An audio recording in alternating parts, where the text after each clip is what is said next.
Salut, c'est Naofel, bienvenue pour cette nouvelle vidéo. Aujourd'hui, on va parler de création de marque, de branding en e-commerce et en dropshipping. Beaucoup de personnes vous disent qu'il faut créer une marque, qu'il faut créer un branding pour votre boutique e-commerce. Effectivement, c'est une excellente idée.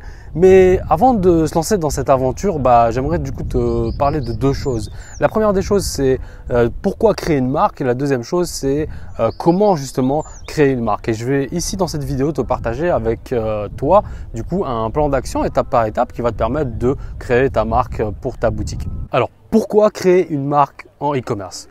On crée une marque en e-commerce tout simplement parce qu'il n'y a pas de différenciation possible avec d'autres produits. Lorsque tu crées ta marque, tu crées une véritable identité pour ton produit, ce qui te permet d'améliorer tes marges et d'éliminer complètement finalement la concurrence. Par exemple, on ne peut pas comparer Rolex à une autre montre sans marque. Rolex a sa propre identité, qu'elle soit visuelle ou en tout cas l'émotion que représente le fait de porter une Rolex pour ses propriétaires.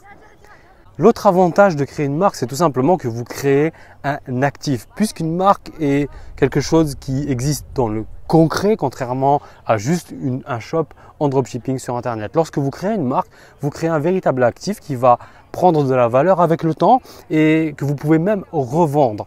Vous pouvez même retrouver vos produits directement dans des magasins physiques si vous arrivez à trouver des revendeurs pour votre marque, ce qui va encore augmenter la valeur perçue et l'existence de votre marque. Alors, c'est quoi exactement une marque? Une marque, c'est pas juste un logo estampillé sur un produit ou bien un emballage. Une marque, c'est une véritable identité visuelle, c'est une connexion émotionnelle avec ses clients. Une marque, en fait, représente une émotion pour ses clients. Lorsque on choisit un produit Apple, par exemple, on ne choisit pas juste une boîte blanche avec un logo en forme de pomme tout noir. On choisit l'excellence, on choisit le design, on choisit la différence et puis ça a un côté cool, l'état d'esprit californien, quoi. Et si vous voulez créer quelque chose de similaire pour votre boutique, vous devez tout d'abord identifier et conceptualiser l'identité de votre marque, l'esprit de votre branding. Je vais vous détailler 5 points qui vont vous permettre de justement créer cette personnalité pour votre marque. Le premier point, c'est quelle est la mission, les valeurs ainsi que les principes de votre marque. Vous devez mettre sur papier ces 3 choses-là et les identifier très clairement afin que vos clients puissent à leur tour s'identifier à ces points-là eux aussi. Le deuxième point, c'est l'histoire de votre marque. Vous devez créer un storytelling, vous devez créer l'histoire. Comment votre marque a été créée, pourquoi elle existe, quelle est son histoire.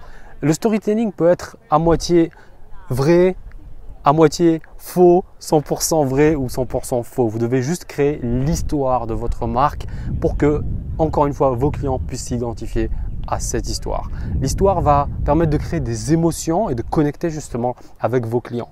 Le troisième point, c'est tout simplement le positionnement de votre marque. Vous devez choisir un positionnement très clairement identifiable. Par exemple, si on reprend le cas de Apple, Apple a un positionnement qui est plutôt prix élevé, qualité de service élevée, qualité de produit élevée, simplicité d'utilisation, etc. Et pour votre marque, vous devez créer la même chose en fait. Vous devez identifier le positionnement de votre marque. Est-ce que vous vous positionnez plutôt sur des prix élevés et une qualité élevée ou bien est-ce que vous allez plutôt vous positionner sur plutôt un style assez décalé, assez original et complètement en marge en fait du système et de la société, comme un petit peu, je pense par exemple en termes de mode à Desigual. Desigual, c'est vraiment complètement décalé. Vous passez devant les boutiques, parfois Desigual, c'est écrit à l'envers. Les couleurs, c'est n'importe quoi. Et le style, c'est n'importe quoi à mon sens également. Mais il y a plein de gens qui adhèrent à ce positionnement-là. Et le positionnement doit être quelque chose de tranché et vraiment, voilà, c'est clivant. C'est-à-dire que les gens doivent pouvoir vraiment s'identifier à votre positionnement. En quatrième point, vous devez identifier qui sont vos clients et surtout qui ne sont pas vos clients. Parce que votre client doit se sentir unique et il doit sentir que ça s'adresse à lui et pas aux autres. C'est vraiment fait pour lui. Et le fait de savoir qui sont les personnes qui ne sont pas du tout votre cible va pouvoir en fait vous aider à créer justement une identité forte pour votre entreprise. Vous prenez le cas par exemple de Starbucks. Starbucks vend des cafés à un prix assez élevé. Et si par exemple vous trouvez que les prix sont démesurés, alors Starbucks c'est pas fait pour vous et vous n'êtes pas le type de client de Starbucks. Si à l'opposé vous trouvez ça normal de payer votre café aussi cher par rapport au cadre, etc., que ça vous parle, que vous vous sentez voilà, à l'aise avec ça, alors vous êtes le type de client de Starbucks. Vous voyez, Starbucks est très clivant, il sait qui sont ses clients et il ne va pas commencer à faire des offres d'entrée de gamme à 1 € le café pour attirer tout le monde. C'est pas comme ça que ça fonctionne les marques. Vous n'allez pas trouver une Ferrari à 20 000 € de ticket d'entrée. Ferrari s'en fout de vendre des voitures à 20 000 €. Ferrari vend des voitures à 300 000 € et c'est comme ça. Et enfin, en dernier point, 5e point, c'est seulement là qu'intervient votre identité visuelle, votre logo, votre packaging et les couleurs, etc. D'accord? C'est seulement en dernier lieu qu'on crée notre identité visuelle. D'abord, il faut savoir à qui on s'adresse via les 4 premiers points. On crée son positionnement, son histoire, ses valeurs, sa mission, etc. Et ensuite, on peut définir aisément un logo, des couleurs qui correspondent à tout ça et qui vont parler finalement à votre clientèle. Et ce dernier point, la majorité des gens en fait commencent par là, commencent d'abord par créer un logo, commencent d'abord par créer leur coloris, etc., leur packaging, et puis ils pensent que c'est ça une marque. C'est pas du tout ça une marque. Une marque, c'est d'abord les 4 premiers points que j'ai identifiés avec vous juste avant, et ensuite, enfin, en dernier lieu, on vient justement transposer tout ça grâce à un logo qui va justement transpirer et représenter tous ces points-là.